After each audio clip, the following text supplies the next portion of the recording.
Educational Communications and this station present Environmental Directions with Nancy Pearlman.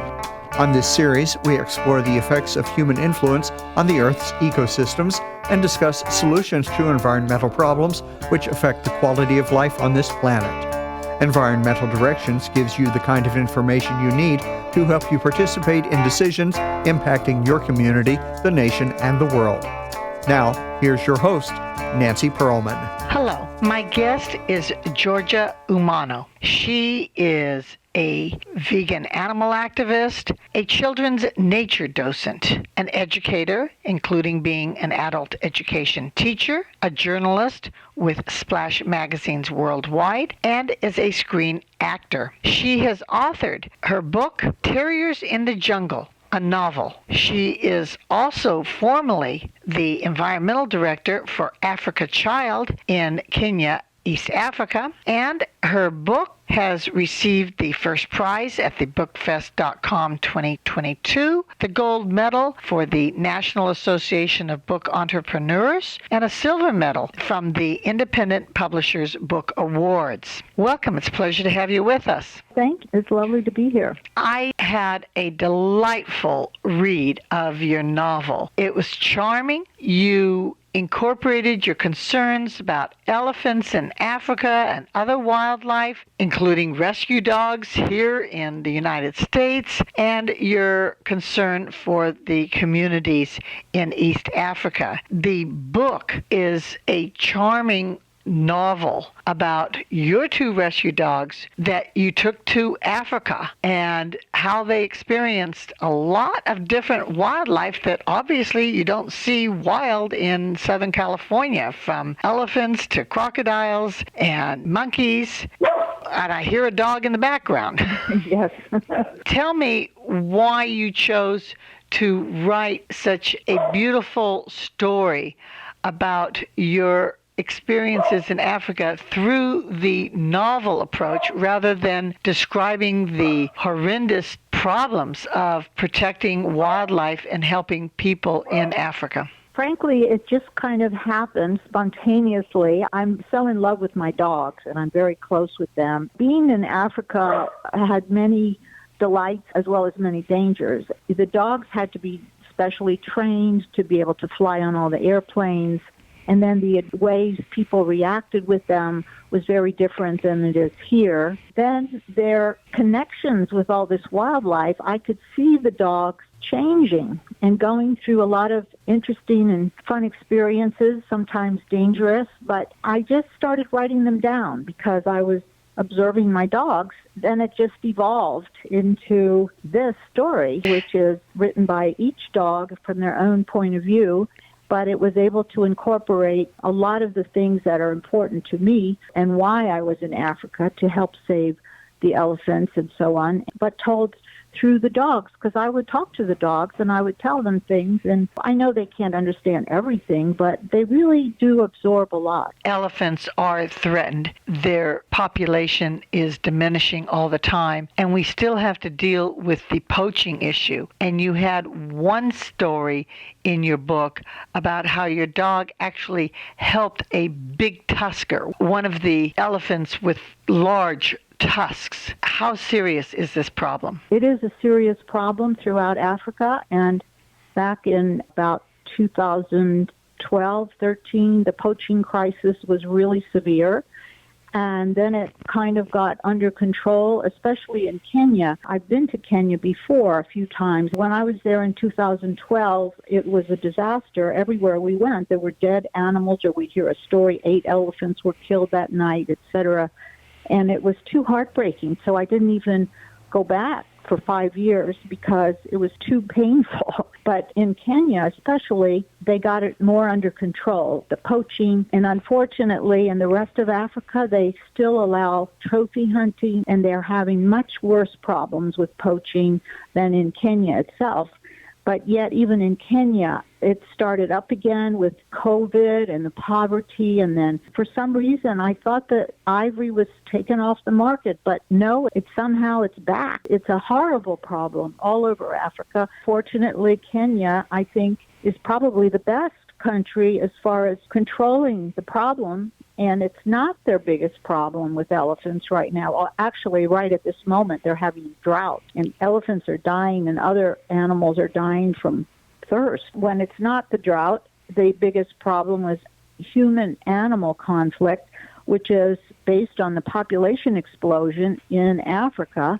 And people are building on the ancient migratory routes of the animals, and then the animals go through on their same routes that they've taken for hundreds of years, and they get shot. My goal was to try to do whatever I could to help elephants, and what I ended up doing was working with people who were from these rural areas. They're very disadvantaged, poor rural areas, these young girls who had been raped, and they didn't really know anything about elephants or nature. So my goal was to engender love and appreciation and knowledge about the animals and the nature so that they would become protectors and they would go back to their communities and they would become leaders. It is important to have nature education in schools all over the world, and you want to help build a new school for these young women that turns them into wildlife conservationists and activists, because so many of the people in these countries in East Africa have never seen the wildlife except in a situation where it destroys their crops or threatens them, and they don't understand the value of preserving and protecting the wild animals. Many years ago, Kenya actually burned its ivory stock in order to stop poaching. Yes. Are they taking other actions to protect the elephants? Well, yes, they have the Kenya Wildlife Service, and there's many rangers and there's many independent groups that work with the Kenya Wildlife Service, including Sheldrick Wildlife Trust, Big Life Foundation, Mara Project, and Hands Off Our Elephants. They have several really great conservationists there, and they work with the government to protect the animals, and they push the government to have stricter rules, and that's one thing that I really love about Kenya. In your book, you also mentioned the Sheldrick Wildlife Trust, and I know that in Nairobi they have an elephant orphanage that they have had to create to save some of the babies when the large mothers and aunts are killed. You also are active in the Non-Human Rights Project here in the United States. They're trying to get the elephants to be considered sentient beings with the rights of human beings, and you're involved with the Wildlife SOS. So there are many other organizations working to try to protect wildlife. It must be difficult for you to decide where to spend your time and effort. Maybe once in a while, but usually I follow my heart. Mostly that has to do with African elephants. I have good friends who have started Wildlife SOS in India, and I do support them also. And I do support getting the elephants out of zoos and circuses, and I've worked for that for a long time, even before I went to Africa the first time in 2010. I'm so in love with African elephants and Kenya itself. The people there are magnificent. The country is gorgeous. And the elephants are just amazing. It's a privilege to be able to help them. Elephants actually in the wild roam quite a large distance. They need the space, and yet in captivity, whether or not zoos or circuses, they're very limited, and too often they are also chained and mistreated, and this is a serious problem. Yes, it's very serious and very heartbreaking, especially in Asia. They put the baby elephants in what they call the box, and they just beat them for days. When they come out of that, they don't even know who their mother is, and that's how they get them to do what they want. In your book, Terriers in the Jungle, a novel, you describe some of the different experiences of working with the community, of trying to save some of the animals, but you do it through the voice of two rescue dogs named Romeo and Roxy that you rescued here in Southern California that had been street dogs, and you had to train them to behave. Here in the United States, we're used to walking our dogs, and yet I was surprised when you described walking your dogs in Africa that people wanted to either have you give them to them or buy them. Right. Yes, I feel very fortunate. I live in Santa Monica in Ocean Park, which used to be called Dog Town. because there's so many dogs here. And there's a lot of dog advocates here, too. But over there, it's not set up that way. And people are much poorer in general. When they do have a dog, they generally just feed it scraps and keep it outdoors all the time so it'll protect their property at night. Different places, different people treat and care about animals in different ways, but we are all trying to make sure that people recognize the importance of protecting animals, treating them humanely. I had such a fun time reading your novel, which was just an easy read, pleasant, pleasurable, lots of twists and turns unexpectedly, but I also enjoyed the illustrations by two Kenyan illustrators. Could you tell me more about them? Sure. These are two artists who I met while I was there, and I enjoyed their work, and they're both struggling artists. One of them actually works for the police department with training guard dogs, and the other one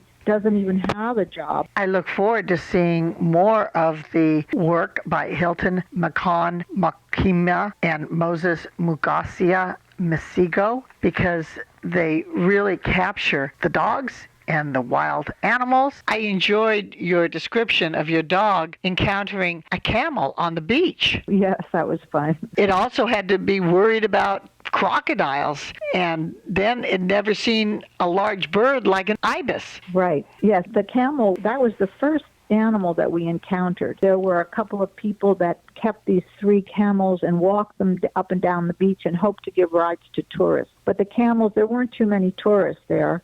So the camels would just kind of lounge in the sand. So the very first day we got there in Kwale, we went for a walk on the beach, and the dogs were just so happy because they had been cooped up in airplanes and cars, and they were running down the beach, and all of a sudden, Roxy runs smack dab into this camel who's lying there, and she's right next to his head, and his head was bigger than her whole body. In order to protect wildlife, it's important that tourists bring in dollars to help the economy, and wildlife safaris are absolutely incredible in East Africa. Is the money being utilized to help the local people and conservation work for the wildlife? Yes, I would say a lot of it is. The people who work at those safaris, the natives, they're very well educated and very much nature lovers and appreciators, and they're very, very gracious to tourists. It's just a wonderful tourist industry. I wish we had more time to talk about the various encounters that you had and that you expressed in your book. Can you give us 1 or 2 more quick stories about you and your dogs meeting some of the other wildlife in Africa? Sure. When we first got there, we came in through Tanzania because the rules and regulations for bringing dogs into Kenya was very severe, and they keep them in quarantine, and you have to evidently pay a bribe to get them back. So through a friend of mine who lives in Kenya part-time, she showed me that I could go through Tanzania through a certain veterinarian who helped us get papers to get an entrance visa into Kenya. So we drove up through Kwale. So when we were in Kwale, the dogs met monkeys.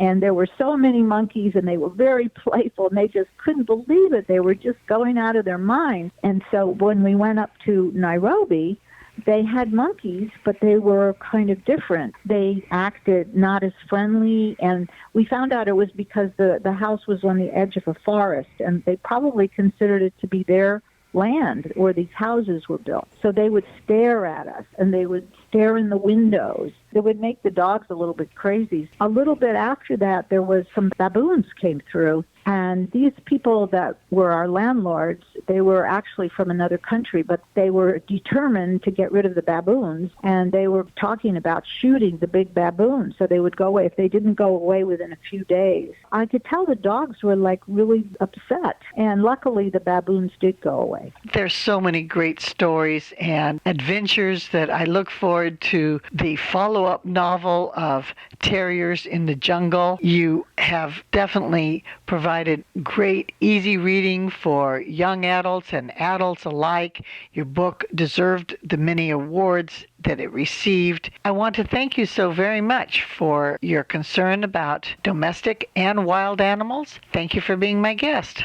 Oh, thank you so much. It's lovely, and thank you for all your appreciation of my work. I really appreciate that. I have been speaking with Georgia Umano, who is author of Terriers in the Jungle, a novel, is an educator, journalist, and screen actor.